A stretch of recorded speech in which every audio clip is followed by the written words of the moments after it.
오늘 이 영상은 혼자서 수식 카드를 작성하시는 분들을 위해서 스스로 생기부를 평가하는 방법을 알려드리려고 합니다. 또한 입학사정관의 생기부 평가 방식을 공개하고자 합니다. 학생부 교과전형 같은 경우는 스스로 입결 데이터를 분석해 지원하는 것이 그닥 어렵지는 않습니다. 하지만 학생부 종합전형은 매우 다릅니다. 오늘 이 영상을 끝까지 시청하신다면 본인의 생기부가 학생부 종합전형에 유리한지 판단할 수 있을 거라고 확신합니다. 본인의 생기부가 어느 대학에 유리한지 파악하는 비결까지 제가 모조리 공개하도록 하겠습니다. 바로 시작해 볼게요.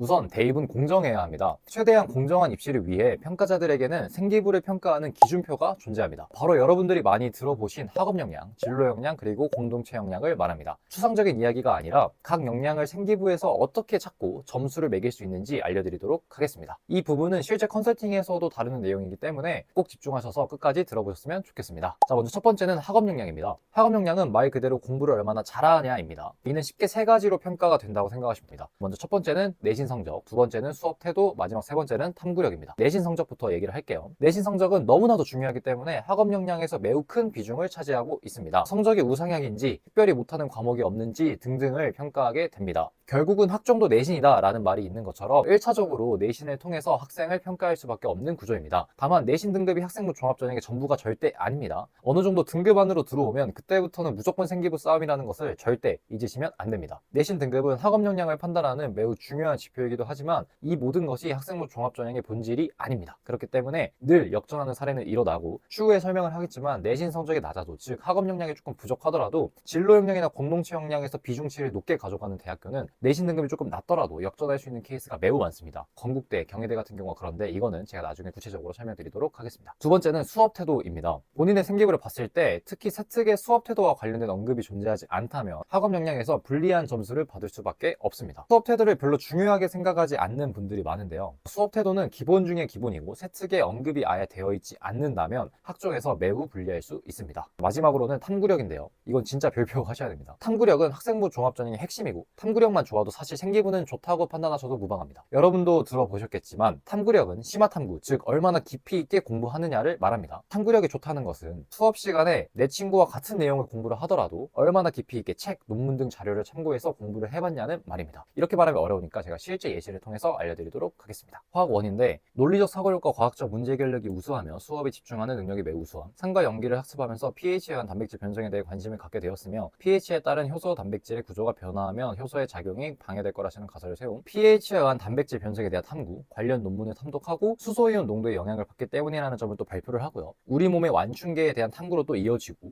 동물이 아닌 식물 완충계에 대한 탐구로 또 이어지면서 화학으로 이루어진 세상이라는 책을 통해 지식을 확정하는 과정이 나옵니다. 전형적으로 완벽한 탐구력 사례입니다. 단순히 화학 시간에 산과 염기에 대해 학습하고 끝난 것이 아니라 같은 내용을 배우더라도 본인만의 탐구를 이어가고 있습니다. 또한 탐구 과정에 있어서 논문, 책 등을 참고하여 끊임없이 파고드는 공부를 하는 모습이 나타납니다. 여러분들의 생기부를 펼쳐보시고요. 내가 스스로 여러 자료들을 찾아보면 시간 투자를 많이 한 탐구 활동이 많이 기재되어 있는지 스스로 판단해보시기 바랍니다. 만약 본인 생기부에 탐구 깊이가 좋은 사례가 등장하지 않는다면 이걸 보고 있는 고1, 고2 분들은 반드시 구체적인 스토리를 짜고 탐구 깊이를 잘 나타내는 활동을 앞으로 이어가셔야 됩니다. 제가 고1, 고2 분들을 위해서 생기부 컨설팅도 진행하고 있으니 이거는 또 제가 댓글에 적어놓도록 하겠습니다. 두 번째, 진로 역량입니다. 진로 역량은 세 가지로 판단을 할 수 있습니다. 첫 번째는 지원학과와 관련된 과목 성적, 두 번째는 지원학과와 관련된 과목 선택, 세 번째는 진로와 관련된 탐구력입니다. 먼저 첫 번째, 지원학과와 관련된 과목 성적입니다. 만약 내가 기계공학과를 희망하는 학생이라면 입학사정관들은 전체적인 내신 등급보다 본인의 수학, 과학 등급을 먼저 볼 겁니다. 즉, 전체적인 내신 등급보다 지원학과와 관련된 과목 성적이 제일 중요하다는 말입니다. 본인이 지원하고자 하는 학과와 관련된 과목을 잘 선택했는지 스스로 판단해 보시기 바랍니다. 본인이 상경계열을 희망하는 학생들이라면 문과 학생들임에도 불구하고 수학 성적이 매우 중요할 거고, 예를 들어서 내가 일본어과를 지망하는 학생이라면 일본어 성적이 매우 중요하겠죠. 본인이 가고 싶은 학과와 관련된 성적이 어떤지 스스로 판단해 보시기 바랍니다. 만약에 내가 가고 싶은 학과와 관련돼서 성적이 부족하다면 그 학과를 학생부 종합전형으로 지원을 했을 때는 불리할 수도 있다는 점을 잊지 마세요. 두 번째, 지원학과와 관련된 과목의 선택. 기계공학과를 희망을 한다면 미적분, 물리, 원투, 화학 등을 선택하는 게 유리하겠죠. 만약에 고등학교 개설 과목 중에 미적분, 물리가 있었음에도 불구하고 내신을 따기 위해서 사회문화, 화통을 선택을 했다면 이는 평가에서 불리할 수밖에 없습니다. 입학사정관들은 여러분들의 고등학교 과목 개설 현황표를 가지고 있기 때문에 여러분의 과목 선택을 알 수 있다는 점을 꼭 기억해 주시면 좋겠어요. 본인이 지원하고자 하는 학과와 관련된 과목을 잘 선택했는지 스스로 판단해보는 시간을 갖길 바랍니다. 이과 학생들은 과목 선택에 따른 유불리가 존재하지만 문과 학생들은 상경계열을 제외하고는 과목 선택에 있어서 유불리가 딱히 존재하지는 않기 때문에 각 과목에서 보여줄 수 있는 역량을 최대한 보여주는 게 중요할 것 같습니다. 이 부분에 대한 실제 입학사정관의 발언을 제가 읽어보도록 하겠습니다. 먼저 한국외대 입학사정관의 발언인데, 지원자의 교육과정 편성표를 함께 살펴보면서 최대한 지원자의 개별 고교 환경을 고려하여 평가를 진행. 중앙대입니다. 개별 고등학교의 편제에 따라 해당 교과를 이수하지 못하는 사례도 있을 수 있기 때문에 편제표를 확인하며 학생의 이수 현황을 파악한다 라고 실제로 입학사정관들이 말을 하고 있습니다. 마지막 세 번째는 진로와 관련된 탐구력입니다. 과거에는 오로지 기계공학과와 관련된 탐구 및 활동만 해야지 좋은 평가를 받았습니다. 하지만 현재는 계열 적합성, 즉 공학 계열에 관련된 역량을 보기 때문에 수학과 과학에 대한 본인의 깊이 있는 탐구를 나타내는 것이 매우 중요합니다. 학업 역량에서도 세 번째 탐구력이 있었죠. 진로 역량에서도 동일하게 탐구력이 다시 등장합니다. 즉 탐구력만 좋으면 사실 생기부는 끝난 거라고 생각을 하셔도 상관없어요. 내가 가고자 하는 계열을 얼마나 깊이 있게 공부를 해봤냐, 즉 심화 탐구를 깊이 있게 진행한 학생들이 좋은 평가를 받을 수밖에 없습니다. 사실 탐구력을 스스로 판단하는 것이 매우 힘들 수도 있습니다. 제가 실제로 우수사례 생기부를 무료로 공개를 하고 있으니까 댓글을 통해서 이걸 살펴보시고 본인 수준이 어떤지 조금 평가해봤으면 좋겠습니다. 진로 역량을 판단하는 방법을 정리하자면, 가고 싶은 학과와 관련된 과목의 성적이 전체 등급에 대비해서 높은지 낮은지, 선택 과목은 잘 구성이 되어 있는지, 진로와 관련된 탐구가 깊이 있게 나와 있는지를 스스로 판단해 보시기 바랍니다. 자, 마지막 세 번째, 공동체 역량입니다. 공동체 역량은 크게 네 가지로 판단합니다. 첫 번째는 협업과 소통, 두 번째 리더십, 세 번째는 나눔과 배려, 네 번째는 규칙, 성실성입니다. 사실 공동체 역량으로 합불이 막 많이 결정이 되지는 않습니다. 선생님께서 부정적인 문구를 써주지만 않는다면 점수 차이가 크게 벌어지지도 않을 거예요. 또한 반장 학생의 동아리를 했다고 무조건 높게 평가가 되는 것도 아닙니다. 따라서 공동체 역량을 스스로 판단하는 것이 매우 힘들기도 하고요.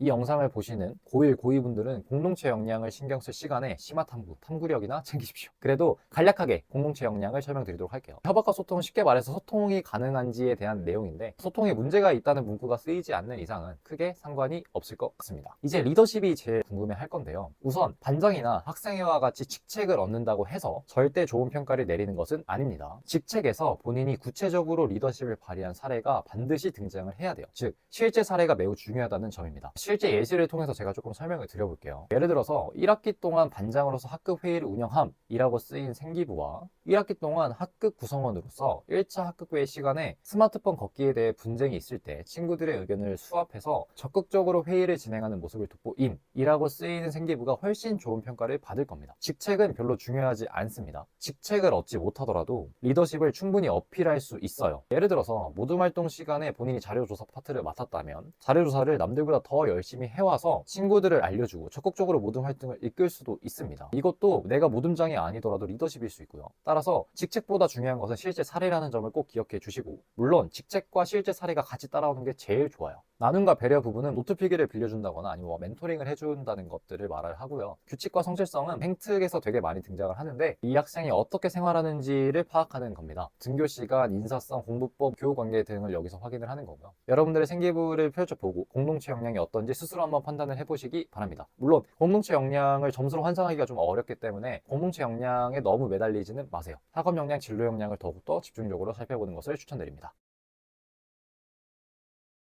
지금 옷이 살짝 바뀌었죠. 계속 촬영을 하다 보니까 조금 더 좋은 정보를 많이 드리고 싶어서 다시 카메라를 켜게 되었습니다. 지금까지는 우리가 실제 대학에서 어떻게 학생부를 평가를 하는지에 대해서 조금 알아봤어요. 근데 이제부터는 수식카드를 실제로 그러면 어떻게 작성을 해야 되고 내가 어느 전형에 유리한지에 대해서 조금 알려드리려고 합니다. 대부분 대학에서 학업 역량, 진로 역량, 공동체 역량이라고 부르긴 하지만 살짝 이름을 바꾸는 대학이 있긴 합니다. 학생부 종합전형의 평가의 본질은 절대 달라지지 않으니까 이름이 달라도 걱정하지 마시고, 이제 진짜 제가 하고 싶은 얘기입니다. 여러분들이 대학 모집 요강을 보다 보면요, 같은 학교라도 전형마다 역량에 대한 비중치가 다릅니다. 예를 실제로 들어드릴게요. 중앙대 학생부 종합전형에는 CAU 융합형과 CAU 탐구형이 있습니다. 먼저 융합형 같은 경우는 학업 역량 50, 진로 역량 30, 공동체 20으로 선발을 하고요. 탐구형은 학업 역량 30, 진로 역량 50, 공동체 20으로 판단을 합니다. 융합형 같은 경우는 학업 역량을 먼저 본다는 말이고요. 학업 역량의 비중이 높기 때문에 이는 전체적인 내신 등급을 우선적으로 본다는 말입니다. 반면에 탐구형은 진로 역량의 50%로 판단하기 때문에 전체적인 내신 등급이 조금 낮더라도 본인의 진로와 관련된 과목 성적, 과목의 선택, 탐구력을 보여준다면 충분히 좋은 평가를 받을 수 있다는 말과 같습니다. 전체적으로 성적이 낮을 때 미치는 영향을 중앙대 입학사정관에게 학생들에게 실제로 질문을 했을 때 CA 융합형은 불리하고 CAU 탐구형은 관심 있는 과목 위주로 잘한 학생들이 많이 지원하여 다소 성적이 낮은 과목이 있는 사례가 있다라고 답했습니다. 즉 학업 역량을 강조하는 융합형은 내신의 영향력이 매우 크다는 거고요. 진로 역량을 강조하는 탐구형은 지원 학과와 관련된 과목 선택, 성적, 탐구력이 매우 중요하다는 겁니다. 실제로 이는 입시 결과에서도 나타나요. 융합형의 내신 등급이 탐구형보다 더욱 높게 형성되는 경향이 있습니다. 실제로 면접의 유무 아니면 수능 최저 유무에 따라서 살짝씩 달라질 수는 있지만 기본적인 전제는 진로 역량, 학업 역량에 대한 비중치에 따라서 입결 데이터가 많이 다르고 그거에 따라서 여러분들이 지원해야 되는 전형이 달라진다는 점을 꼭 기억해 주셨으면 좋겠습니다. 이렇게 여러분들이 원하는 대학교 입시 요강에 들어가셔서 대학에서 평가하는 역량의 비중을 한번 확인을 해보시고요. 본인이 내신의 강점이라면 학업 역량 비중치가 높은 대학교에 지원을 하시고 진로와 관련된 과목의 성적이 높고 관련 탐구를 많이 했다면 진로 역량 비중치가 높은 대학에 지원하시는 게 유리합니다. 사실 역전은 진로 역량을 많이 평가하는 대학에서 자주 발생을 해요. 예를 들어서 건국대, 경희대 같은 경우가 대표적으로 그렇고요. 이런 방법을 통해서 본인의 상황에 따라 지원을 하시는 것을 적극적으로 추천드립니다. 네, 오늘은 이렇게 본인의 생기부가 경쟁력이 있는지 판단하는 구체적인 방법과 수식카드 작성의 꿀팁을 제가 조금 알려드렸습니다. 대학에서 학생들을 어떻게 평가하는지 이해는 가지만 솔직히 말해서 스스로의 생기부의 경쟁력을 판단하는 것은 매우 힘들 수밖에 없습니다. 내 경쟁자의 생기부 수준이나 원하는 학교, 학과 합격생들의 생기부 수준이 어떤지 잘 모르기 때문이죠. 저희 공부쉼터 팀원들은 합격 생기부만 1200개 이상을 받고 지금도 계속 저희 컨설턴트 분들과 함께 생기부를 공부를 계속하고 있습니다. 수식카드 작성을 위해서 여러분들의 생기부를 분석해 또 최고의 선택을 도와드리고 있으니까 더 자세한 내용은 아래 댓글을 참고해 주시면 감사하겠습니다. 다음에는 더욱더 좋은 영상 그리고 더욱더 퀄리티 있는 영상으로 찾아뵙도록 하겠습니다. 안녕.